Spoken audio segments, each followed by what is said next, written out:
नमस्ते, मैं डॉक्टर मेघना Pandey, consultant physician and intensivist. आज हम बात करेंगे हीट रिलेटेड इलनेसेस। अब जैसे कि आप सब जानते हैं कि सब जगह इंडिया में हीट वेव चल रहा है। अब जो हीट रिलेटेड बीमारियां होती हैं वो बेसिकली 3 ग्रेड्स की होती हैं। एक तो है हीट एग्जॉशन, यानी हमेशा से ज़्यादा थकान महसूस होना। दूसरे लेवल पे आती है हीट क्रैम्प्स, यानी मसल्स में क्रैम्प्स होना। और तीसरे लेवल पे जो कि लाइफ थ्रेटनिंग हो सकता है वो है हीट स्ट्रोक।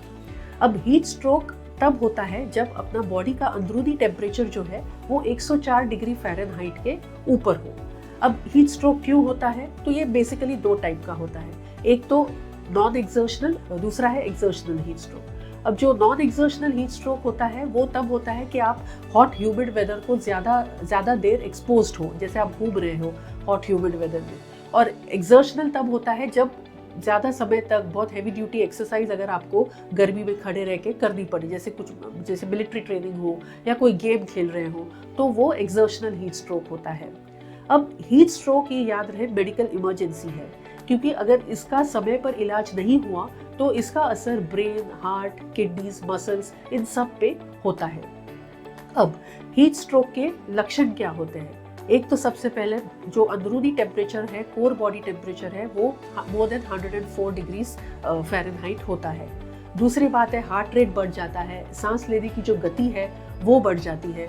कई बार आदमी बेहोश हो जाता है या कुछ बड़बड़ाने लगता है, इरिटेबल, चिड़चिड़ा हो जाता है, फिट आ सकते हैं, कोमा में जा सकता है। नौशिया, वॉमिटिंग भी कई बार कंप्लेंट्स होती हैं। मसल्स पे असर होता है, सीवियर बॉडी एक, और यूरिन आउटपुट कम होना, ये सब कॉम्प्लिकेशंस हो सकते हैं। अब रिस्क फैक्टर्स क्या है हीट स्ट्रोक के? तो जो एल्डरली हैं, जिनमें ऑलरेडी टेम्परेचर कंट्रोल थोड़ा बराबर से नहीं होता, तो एज जिनका मोर देन 65 ईयर्स ओल्ड है, या जो ऐसे एक्टिविटीज़ कर रहे हैं जैसे फुटबॉल खेल रहे हैं या कोई मिलिट्री ट्रेनिंग कर रहे हैं धूप में, या जो पहले से डिहाइड्रेटेड है किसी कारणवश, या जो अल्कोहल ज़्यादा कंज्यूम कर रहे हैं, क्योंकि अल्कोहल से भी जो बॉडी का टेम्परेचर रेगुलेशन है उस पर असर होता है। या कुछ मेडिसिन पे हैं, जैसे कुछ बीपी के मेडिसिन हैं, कुछ एंटीसाइकोटिक मेडिसिन हैं, या कोई लोगों को जिनको हार्ट या लंग रिलेटेड प्रॉब्लम्स हैं, जो मोटापा है, ओबीज हैं, इन सब में रिस्क ऑफ हीट स्ट्रोक ज़्यादा होता है। इसको प्रिवेंट कैसे किया जाए? तो प्रिवेंशन के लिए एक तो गर्मी के मौसम में अगर बहुत ही ज़रूरी है तो ही धूप में निकलना है, वो पहली बात। सेकंड, अगर निकल रहे हैं बाहर तो लूज और लाइट कलर के कपड़े पहने, जिससे हीट बॉडी में बॉडी के इर्द गिर्द हीट ट्रैप ना हो, बल्कि वो डिसिपेट हो जाए। और खुद का हाइड्रेशन मेंटेन रखना बहुत ज़्यादा ज़रूरी है। तो आप हमेशा आपके साथ अगर कुछ इलेक्ट्रोलाइट रिच सॉल्यूशंस कैरी करें, या जूस कैरी करें, नारियल पानी का सेवन करें, तो ये बहुत अच्छा होगा प्रिवेंशन के पॉइंट ऑफ व्यू से।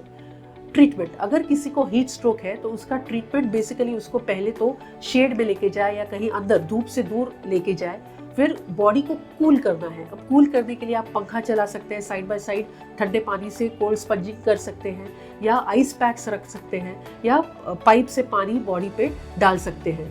मेडिकली इस पेशेंट को आईवी फ्लूइड्स, टेम्परेचर कंट्रोल और यूरिन बराबर हो रही है, इन सब पे ध्यान रखना बहुत ज़रूरी हो जाता है। तो गर्मी के मौसम में स्वस्थ रहें और सेफ रहें। धन्यवाद।